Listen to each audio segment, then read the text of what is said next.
Bon, il faut raconter que pendant l'interview, on a notre invité en direct qui est venu, qui est Yacine Melab, qui nous a rejoint, qui est venu directement en studio pour s'entretenir avec nous. Et bonsoir à tous.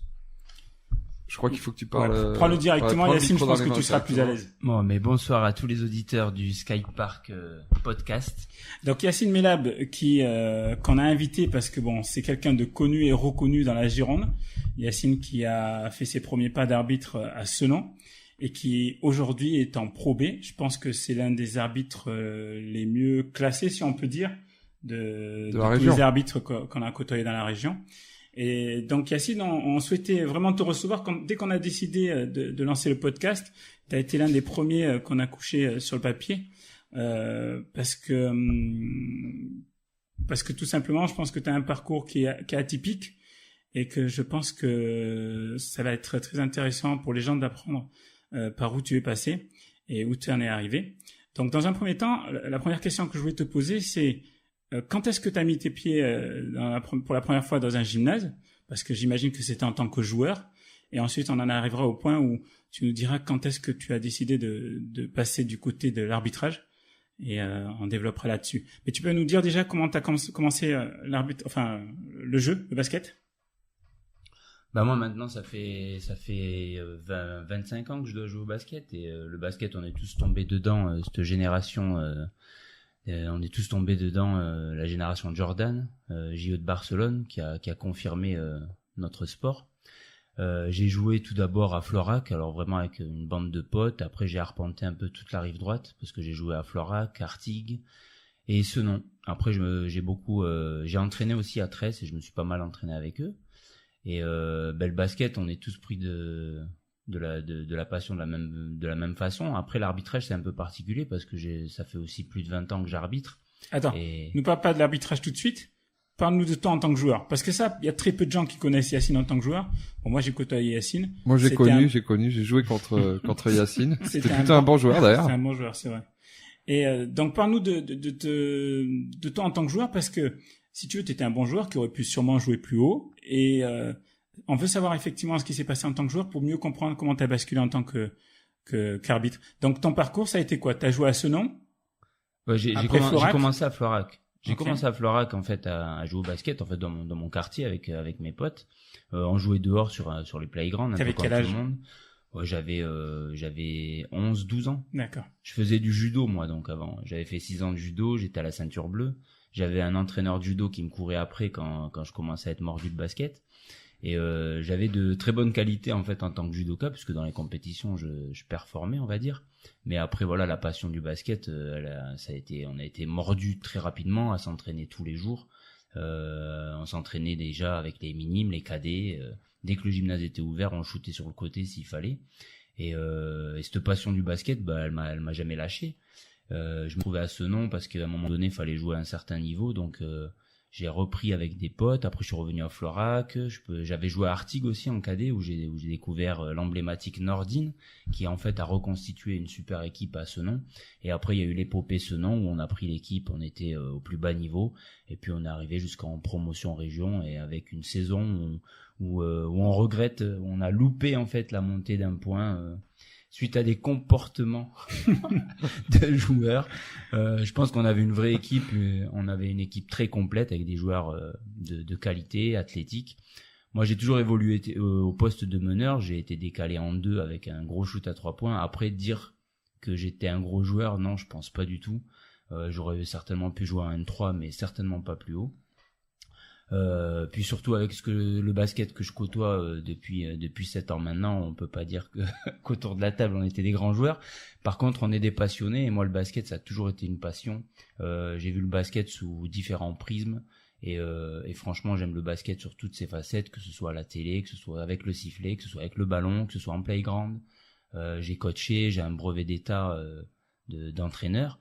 Voilà, il y a peut-être que la table de marque que j'ai jamais fait au basket. Et comment t'en arrivé justement au choix entre joueur et arbitre? Ouais, ça a toujours été un peu le drame dans ma vie parce qu'il y a même des années où avant d'être marié, j'entraînais, je jouais et j'arbitrais. J'ai toujours eu des week-ends très sport. Ouais, ça a été très compliqué. Et puis les choix, en fait, ils se sont faits à un moment donné où moi j'ai arbitré plus de 5 ans en département en même temps que je jouais en région. Et je me suis retrouvé en fait à Senon après à jouer en région, à arbitrer en championnat de France. Puis après j'ai vite compris qu'il y avait une brèche qui s'entrouvrait dans l'arbitrage. J'avais de très bonnes qualités enfin en tant qu'arbitre, parce que je pense que ce qui a fait que j'ai pu réussir dans ce monde, c'est que je connaissais le basket sous l'aspect de joueur déjà. Et puis j'ai arbitré, j'avais une très grosse expérience, mais pas forcément un très grand niveau d'arbitrage. Et quand j'ai arbitré en N3, je suis monté en N2, je suis passé sur des filières de formation de haut niveau.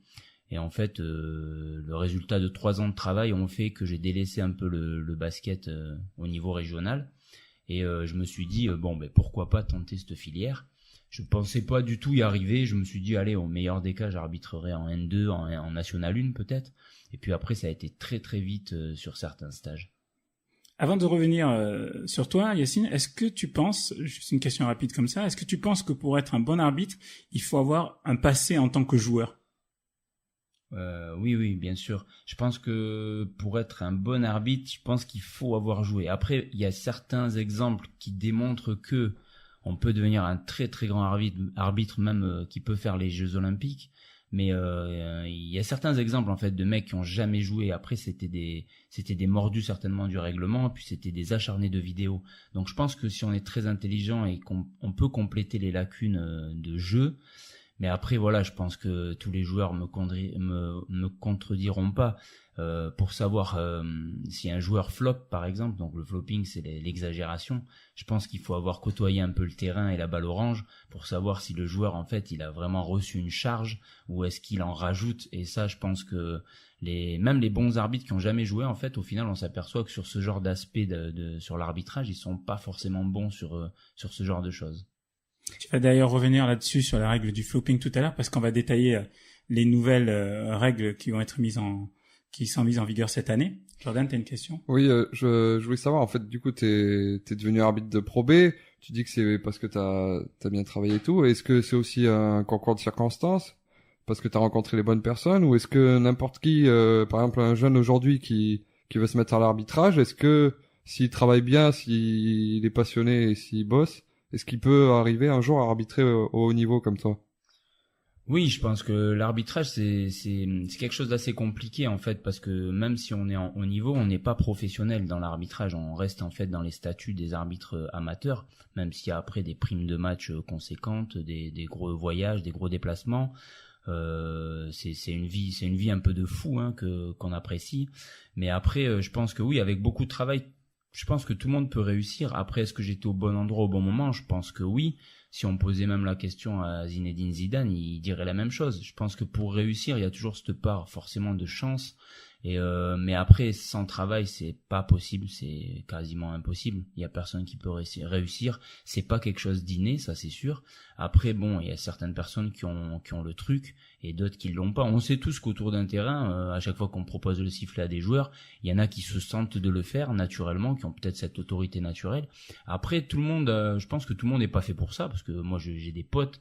Possible, on leur demande d'arbitrer 2 minutes, non, ils veulent pas quoi. Donc je pense qu'il faut quand même avoir ça. Et puis après, je vais pas me vanter, mais il y a peut-être ce petite part de talent et de ressenti sur le terrain qui font qu'on devient un bon arbitre. Comment ça se passe quand tu décides de passer à l'arbitrage ? Comment tu es vu par tes coéquipiers à l'époque ? Parce que tu sais que je pense que maintenant le travail a été fait de telle sorte à ce que disons qu'entre joueur et arbitre un certain respect s'est installé. Je me trompe peut-être, mais j'ai l'impression. Mais je pense que il y a quelque temps, il y avait moins de communication de fait là-dessus, sur le rapport arbitre et joueur. Comment ça a été perçu par tes coéquipiers à l'époque, le fait que tu passes arbitre ? Est-ce que t'as pas été un peu décrié ?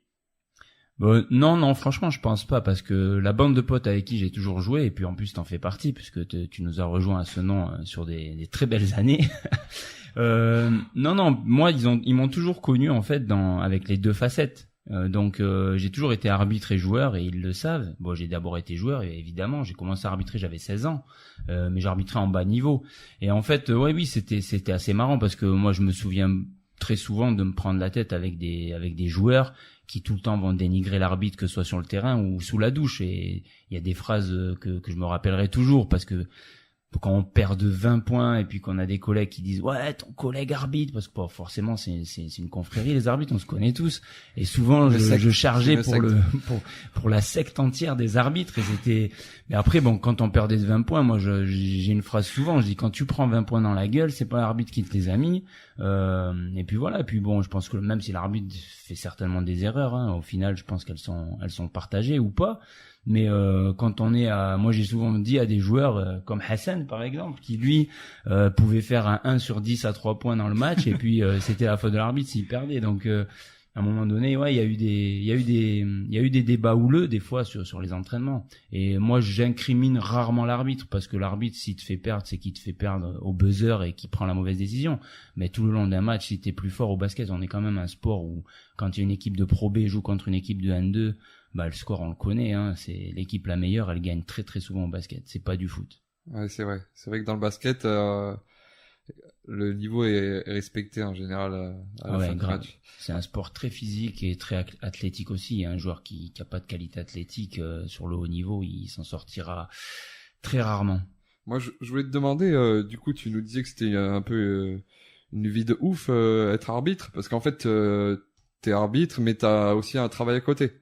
Donc en fait, qu'est-ce que c'est ton rythme? En fait, est-ce que tu peux nous dire, par exemple, dans une semaine, combien de matchs tu arbitres, comment tu gères l'emploi du temps avec ton boulot et tout ça? Ouais, bah alors moi je parle souvent du triangle magique pour se sentir bien. Il faut qu'il y ait un équilibre entre sa passion, son boulot et puis sa famille. Je pense que tout le monde est un peu constitué comme ça. Si on n'a pas de travail, c'est compliqué d'aligner les deux. Quand on n'a pas de famille, on a une perte de repères. Puis après, il faut des amis, il faut une passion à côté, forcément. Donc tout le monde est un peu constitué de la même manière. Moi maintenant, après, c'est sûr que quand je dis que c'est une vie de ouf, c'est que c'est des déplacements toute l'année. Là, j'ai des désignations jusqu'à fin octobre, et les désignations, ça ressemble. Moi, en Pro B, je suis pas gâté du côté de Bordeaux, puisque on a perdu Boulazac. Donc il me reste Poitiers, c'est l'équipe la plus proche, et après ça va à Caen, Rouen, c'est Lille, Denain, on peut partir vers Charleville-Mézières, il y a Fos-sur-Mer aussi du côté de Marseille. Donc on a une poule, moi je suis vraiment éloigné, donc forcément l'organisation du voyage, du trip, aller-retour, les réservations d'hôtels, d'avions, de voitures de loc, tout ça c'est en accord en plus avec les deux collègues arbitres. Et puis après, il faut se mettre en accord avec le club, à savoir à quelle heure ils viennent nous chercher à l'hôtel. Il y a le briefing à préparer. Je veux dire, il y a tellement de choses. Ça se prépare vraiment une saison. Chaque match se prépare, se brief et se débrief. Après, on a un gros travail vidéo. Donc en fait, c'est quelque chose qui me prend vachement de temps. Et pour éviter de faire ça, quand il faut aider les enfants à la maison pour faire les devoirs, j'essaie de faire ça dans l'avion, dans le train, de faire mes retours vidéo. Après, je triche un peu des fois au boulot, comme je suis fonctionnaire, j'arrive des fois aussi à faire ça. J'espère que l'employeur n'écoute pas. Ouais, bon, ben l'employeur, ça se passait très bien là, et puis j'ai dû faire une demande de passage de réduction de travail à 80%, parce que ça devenait en plus la Pro B c'est le vendredi, donc je suis amené souvent à partir le vendredi. Là, demain par exemple, j'ai un train à 10h, je pars pour Nantes, et je reviens que mercredi vers midi. Du coup, je pose une journée de congé. Alors soit c'est une journée de congé, soit c'est une journée de congé sans solde. Donc tout ça s'organise, et forcément il y a un gros travail organisationnel. Donc là, tu nous as dit tout à l'heure que donc tu étais marié et tu as des enfants. Tu as combien d'enfants? J'ai 3 enfants. Tu as 3 enfants. J'imagine, parce que bon, c'est un métier difficile, arbitre, on le sait tous, vous souffrez souvent d'ingratitude, parce que quand un match se déroule bien, c'est jamais de votre faute, mais quand ça se passe mal, c'est toujours de la vôtre. J'imagine que parfois tu dois traverser des moments difficiles quand tu es à l'hôtel ou quand tu es sur les trajets de retour, etc. Et en plus avec la famille j'imagine que c'est un sacrifice pour toi de laisser parfois tes enfants. Tu t'es jamais dit à un moment donné, c'est peut-être trop, je vais peut-être m'arrêter là, ou est-ce que tu as eu des moments où vraiment tu as douté de ce que tu faisais? Non, j'ai pas souvenir de remettre en question l'arbitrage, non, parce que non, généralement ça se passe bien. Après, effectivement, on devient pas arbitre pour se faire des amis, ça, je pense que tout le monde l'avait compris. Après, il y a quand même c'est assez gratifiant quoi quand on fait des retours vidéo. On a aussi des collègues sur qui on s'appuie. Après, de toute façon, le basket, il y a toujours un perdant à la fin. Il n'y a pas de match nul. Donc effectivement, il y aura toujours des gens frustrés. Après, chacun fait son travail. Hein. Après, moi, je suis sur des équipes quand même professionnelles, donc ça va jamais très loin. Il y a des contestations, il y a de la gestion, il y a des fautes techniques à placer quand ça déborde. Donc effectivement, ouais, on se fait pas que des amis, mais le taf, il est là. C'est un taf pour ça, quoi. On est là pour ça. Justement, je voulais te demander, tu dis que les arbitres, on se fait jamais d'amis, mais depuis, ça fait combien de temps que tu siffles en Pro B, là? Là, j'entame ma 7e saison. Ta 7e saison en Pro B, c'est un peu les mêmes joueurs que tu croises, les mêmes coachs. Est-ce que, justement, tu t'es fait quelques amis ou quelques connaissances, des gens que tu recroises avec plaisir? Alors de dire des amis dans le monde de l'arbitrage quand on parle des joueurs et tout, non, je pense pas, parce que on n'est pas là pour ça. C'est des gens qu'on côtoie que autour du parquet en réalité. Même si des fois on se croise à la collation, à l'hôtel, on discute. Forcément, au bout de 7 ans, je fais partie des vieux loups de la Pro B, on va dire. Donc oui, après il y a des affinités avec certains joueurs. Il y a même des moments super forts sur le terrain où justement on se chambre un peu, on rigole. Après, quand on est sur le terrain, tous les joueurs ils sont logés à la même enseigne. Après, il y a des moments aussi où moi j'ai eu la chance en fait de préparer les Jeux Olympiques de Rio avec l'équipe de France à Pau, où je suis resté en fait avec eux pendant 5-6 jours. Donc là, bon, après c'est pas des joueurs que j'arbitre tout le long de l'année, puisque là on parle de colo, on parle de joueurs NBA, mais bon, après forcément, ouais, non, là on rigole bien et on fait partie de la même passion, et non, là c'est vraiment un kiff, et il y a des moments comme ça. Puis avec les collègues aussi, hein, c'est quand même un travail d'équipe, l'arbitrage. On est trois arbitres en Pro B à partir de cette année. Non, ça se passe très bien. Après, on se fait des amis aussi par rapport pas les dirigeants, mais les gens qui s'occupent de nous dans les clubs. C'est des gens qu'on revoit très souvent, et on aime bien partager les moments de repas après les matchs, puisqu'on mange au resto. Et puis là, on débriefe un peu, on parle du match, on parle de tout, de rien. Non, c'est vraiment une confrérie, des amis, et c'est vraiment très très plaisant. Bon, à t'entendre parler, on a l'impression qu'il y a un petit peu de monde, le monde amateur et le monde professionnel. Et je pense que tu es bien placé pour en juger, puisque tu as été aussi arbitre amateur avant d'être ce que tu es aujourd'hui. J'ai le sentiment que dans le milieu amateur, les arbitres sont pas respectés à leur juste valeur. En revanche, par rapport à ce que tu nous dis, au niveau professionnel, vous êtes respectés par les coachs, même s'ils peuvent être en désaccord parfois. Le respect est là. Est-ce que tu es d'accord avec cette vision des choses? Oui, je pense que oui, il y a du respect. Après, c'est des professionnels. Après, le coach, son seul intérêt sur le match, c'est de gagner. Donc forcément, s'il veut mettre à un moment donné la pression, ça fait partie du jeu. Il le fait, il sait avec qui il le fait, il sait les risques encourus. Après, il y a des avertissements qui peuvent tomber, et puis derrière, il y a des sanctions aussi. Mais tu peux nous raconter une anecdote justement avec un entraîneur, un accrochage peut-être, qui s'est peut-être bien terminé d'ailleurs, avec un entraîneur? Est-ce qu'il y a une anecdote comme ça qui te vient en tête? Tout de suite là comme ça avec un entraîneur, non. J'ai dit il y a des entraîneurs qui, en fait, il y a différentes sortes d'entraîneurs. Il y a ceux qui sont très énervés et qui perdent un peu le fil du match et ils sont sanctionnés. Puis derrière, c'est des personnes qui vont avoir la poignée de main très froide. Après, il y a des entraîneurs aussi très intelligents qui jouent en fait avec ça, et qui à un moment donné prennent une faute technique, c'est des fois même contrôlé et voulu par l'entraîneur. Après, non, j'ai pas d'anecdote particulière. Moi, je dis souvent, si j'en ai une avec l'entraîneur de Lille l'année dernière qui me dit. C'est quoi son nom? Tu te souviens de son nom? Mais c'est l'entraîneur de Nantes. Il a un nom serbe. J'ai pas retenu. Il est à Nantes cette année. Et en fait, ce qui était intéressant sur la rencontre, c'est que je l'ai averti et je l'ai sanctionné. Et à la fin du match, il me dit que c'était sévère, cette faute technique et tout. Je dis, mais moi, j'ai pas mis de faute technique. Alors, il m'a regardé les yeux grands ouverts. Il me dit, comment ça, tu m'as pas mis de faute technique? Mais si, tu m'as mis une faute technique. Et je dis, non, je lui dis, c'est votre comportement qui vous a amené à prendre une faute technique. Moi, j'applique simplement la règle, et du coup, ça l'a fait un peu sourire. En fait, il s'est infligé une faute technique lui-même. Ouais. Moi, je l'avais averti que prochaine fois qu'il passe la ligne. Ouais, moi, je me dédouane souvent, parce que avec les joueurs aussi, je leur dis souvent, moi, je te mets pas de faute technique. C'est toi qui me forces à te mettre une faute technique. Si je te mets pas la faute technique au moment où tu as recontesté alors que tu as été averti, ben ça veut dire que peut-être que t'as pas été professionnel à ce moment-là et que t'as perdu un peu le fil. Le pro, c'est celui qui arrive à aller à la limite de l'avertissement, parce que les coachs des fois font ça. C'est marrant parce que ils font ça aussi en pro pour que la salle se soulève et que se mette contre nous. Donc ça, c'est un effet super positif des fois sur certaines salles. on est entre nous, Yacine, on se dit la vérité. Est-ce que, tu sais, on le voit souvent en NBA ou même en championnat de France, quand les coachs volontairement vont essayer de mettre la pression dès le départ sur les arbitres, en gueulant, etc. Entre nous, est-ce que ça a de l'effet? Ou en tout cas sur toi, parce que j'imagine que tu peux pas parler sur tous les arbitres. Mais est-ce que sur toi, ça t'interpelle et à un moment donné, tu te rends compte que parfois ça a de l'effet? Attention à ta réponse. Tous les coachs de Pro B écoutent le podcast. Alors je suis pas. Alors moi je mens pas. Je suis pas quelqu'un qui ment. On dit forcément la vérité. Alors est-ce que ça a une influence, un coach qui conteste? Ce serait mentir que de dire non. Je pense que forcément un coach qui conteste, souvent sur un temps mort, on discute, nous les arbitres, les temps morts aussi sont faits pour ça, pour nous. Donc forcément quand un entraîneur a crié, a été averti, qu'il est à la limite, qu'il exerce une forte pression, qu'on arrive dans le money time, que le match est très serré, et forcément là du coup la sanction, nous on fait tout pour l'éviter. Après, des fois, elle est inévitable. Donc, nous, ce qu'on a tendance à se dire, c'est que, bon, on fait attention. Donc, après, quand le coach a gueulé et que c'est justifié, c'est-à-dire qu'on sait qu'on a fait une erreur, là, c'est différent que quand il gueule et que qu'on sait qu'on prend les bonnes décisions. Donc, quand on sait qu'on est dans l'erreur, nous, après, on gère et on essaie de surtout pas réitérer la même erreur. De pas compenser, en tout cas. Exactement. On cherche jamais à compenser. Je pense pas nous à notre niveau, en tout cas.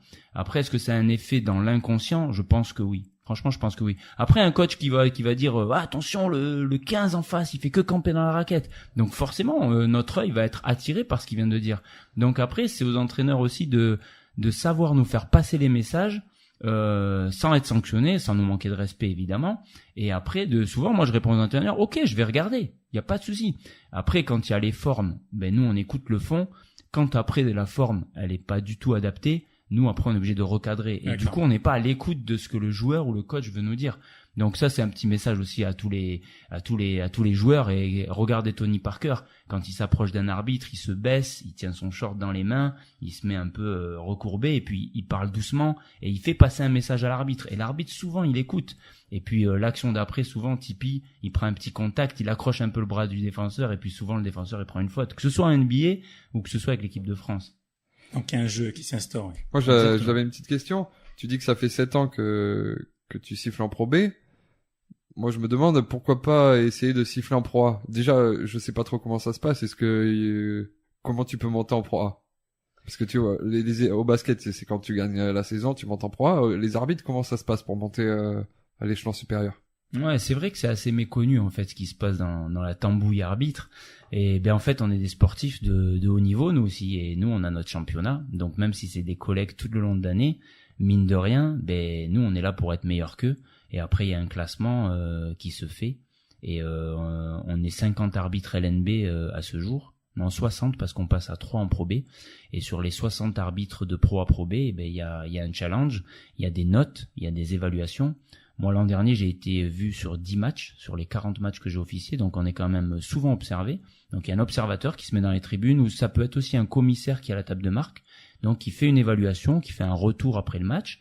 Et après on est noté. L'an dernier on avait un classement sur 100 qui change. Cette année on va être plutôt classé avec des excellents, très bien plus. Enfin c'est tout un tas de critères. Après voilà, faut oublier le moins de fautes, faut surtout pas en inventer. Faut bien gérer la rencontre et faut être cohérent surtout sur nos rencontres. Et après il y a un classement qui se fait en fin de saison, les 3-4 meilleurs montent en Pro A, les 3-4 descendent en National 1 et c'est un championnat en fait. Et toi du coup t'as le résultat de ton classement chaque année? Tu sais si t'es depuis 7 ans ou si t'es proche. Est-ce que t'es proche de la Pro ou est-ce que t'es proche de la N1 à la fin de l'année? Non, ben moi ça fait 7 ans où il y a une année où j'étais très près de monter mais ça s'est pas fait. Là cette année j'ai fini milieu de tableau et j'étais vachement déçu. Après bon nous c'est pas malheureusement à la fin d'un match, il y a pas la victoire ou la défaite. Donc c'est super subjectif, puis des fois bon on est un petit monde où souvent on est des arbitres mais on conteste aussi souvent nos évaluations parce qu'on n'a pas le même ressenti qu'un évaluateur. Des fois ça se passe très bien, très souvent d'ailleurs ça se passe très bien. Mais après voilà, c'est les moyennes qui font qu'il y a un classement et qu'il y a des montées et des descentes, et puis on l'accepte au final. Mais moi après ça reste un objectif parce que moi je suis compétiteur aussi. On cherche à faire bien, mais bon après voilà, c'est l'objectif c'est la Pro alors. L'objectif là, ouais, depuis 7 ans maintenant, disons que pendant 3-4 ans, je faisais pas partie des meilleurs, c'était évident puisque j'apprenais aussi. Mais là, depuis 2 ans, c'est clair que là, l'objectif c'est de monter. Après, voilà, après c'est pas, il y a pas de regret à la fin de la saison quand il y a un maintien. Non, je regrette pas, hein, j'accepte. J'essaie de voir sur tout ce qui va pas et puis je fais mon tableau avec tout ce que j'ai à corriger sur toutes mes évals. Je fais une synthèse de toutes mes évaluations et puis au final on essaie de coller le mieux au jeu quoi et que ça se voit par l'évaluateur. Ouais, et je voulais savoir également, est-ce que comme les joueurs de basket, est-ce que tu as une routine d'avant-match? Est-ce que t'as un truc que tu fais tout le temps avant le match? Est-ce que tu vois, c'est la sieste. Est-ce que balance les dossiers. Est-ce que tu mets ton MP3 sur les oreilles et t'écoutes ta musique préférée? Est-ce que tu fais du yoga? Ouais, alors on est formé sur ça aussi. Après, on est tous un peu différents. Il y a beaucoup d'arbitres qui ont vraiment leur rituel et ça me fait flipper des fois dans les vestiaires quand il y en a qui, je sais pas, ils mouillent leur sifflet ou je sais pas. Enfin, moi, j'aime pas avoir de routine parce que j'aimerais pas. Moi, je veux arriver à 17h dans la ville, aller à l'hôtel, pouvoir me poser, me reposer, écouter un peu de musique, appeler ma famille, passer 2-3 coups de fil. Faire une petite sieste. Alors moi la sieste c'est pas long, hein, c'est entre 20 et 30 minutes. J'aime pas m'endormir profondément parce qu'après je suis trop crevé. Des fois quand j'arrive dans des villes que je connais pas, j'arrive des fois à midi, je pars manger dans la ville histoire de visiter. Il y a des villes que là cette année par exemple là je vais bientôt aller à Orléans, je connais pas. Donc forcément je vais visiter. Quand j'avais été à Strasbourg, c'était la même chose. J'avais arbitré à Souffle et j'avais visité la ville. Donc moi j'aime bien faire ça parce que ça fait partie aussi des bons moments dans l'arbitrage. Après la sieste elle est quasiment imposée, faut vraiment se reposer, les joueurs la font aussi, ils prennent la collation derrière. Donc moi on va dire que mon petit rituel c'est voilà, j'aime pas louper ma sieste, mais des fois le train arrive à la bourre, on est amené en fait à pas pouvoir faire la sieste. Donc j'aime pas me dire il faut que je fasse ça ou pas. Après voilà, j'ai un petit délire, c'est que avant le match dans le vestiaire, avant d'aller sur le terrain, j'aime bien faire une petite série de pompes. J'aime bien faire ça, voilà.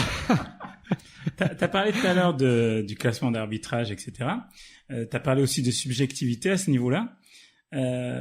Cette subjectivité, parfois, moi qui discute parfois avec des arbitres, on l'associe un petit peu à de la politique. Donc des fois, j'entends un tel ne monte pas parce qu'il y a un petit peu de politique.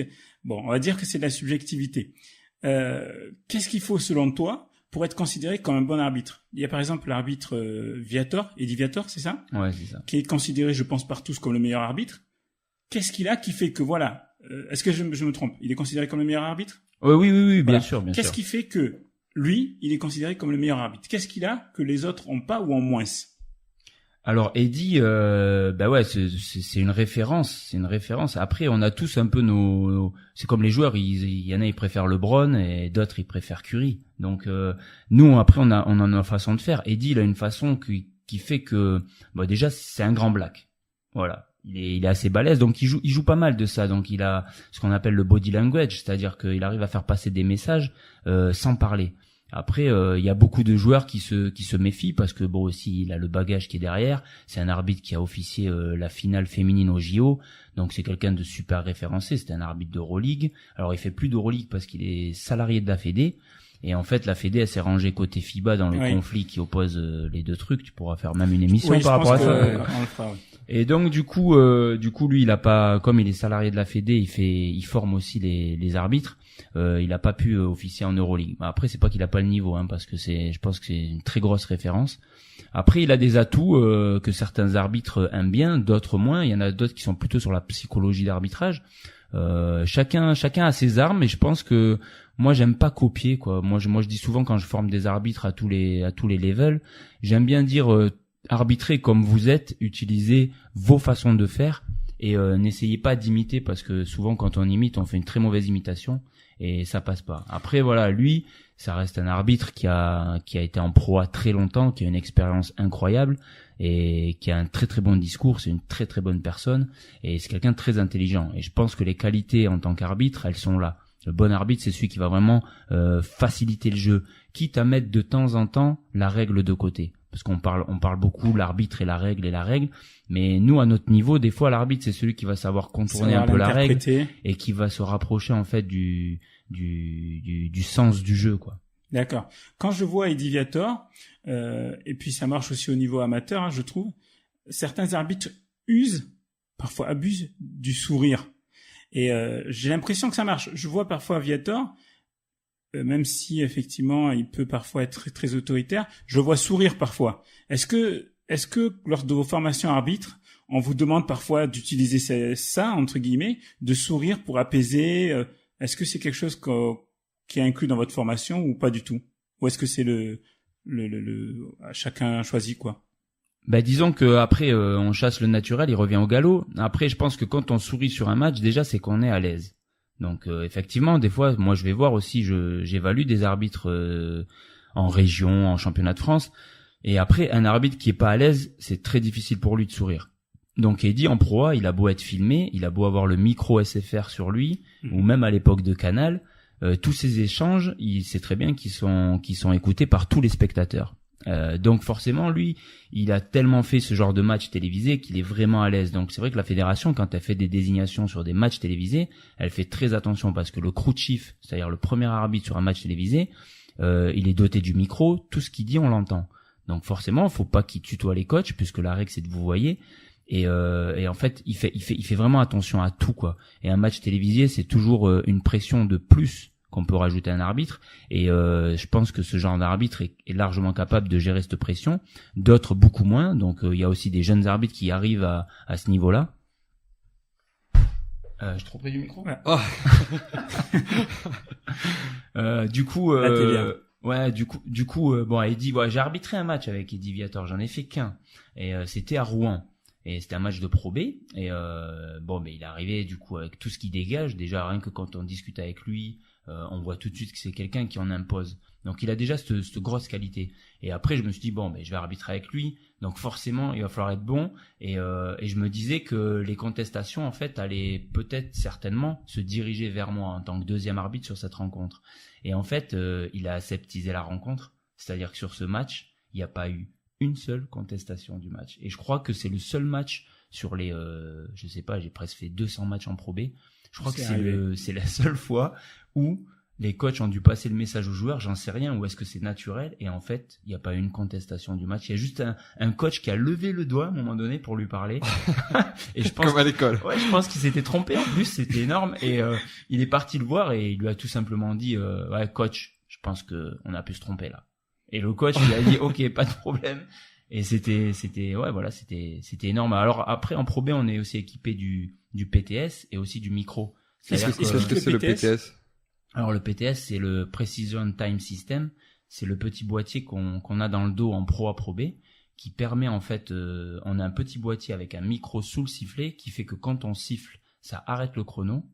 Et quand on appuie sur le petit bouton, ça l'enclenche. C'est-à-dire qu'on est responsable en fait de tous les arrêts chrono et de toutes les remises en jeu où on enclenche le chrono. Ah, c'est pas la table de marque du coup qui fait ça. Voilà. Alors si, il y a quand même quelqu'un à la table de marque qui double tout ce qu'on fait parce que des fois il se peut qu'on oublie, il se peut que la bécane déconne. Donc il y a quand même un chronométreur qui s'occupe d'enclencher.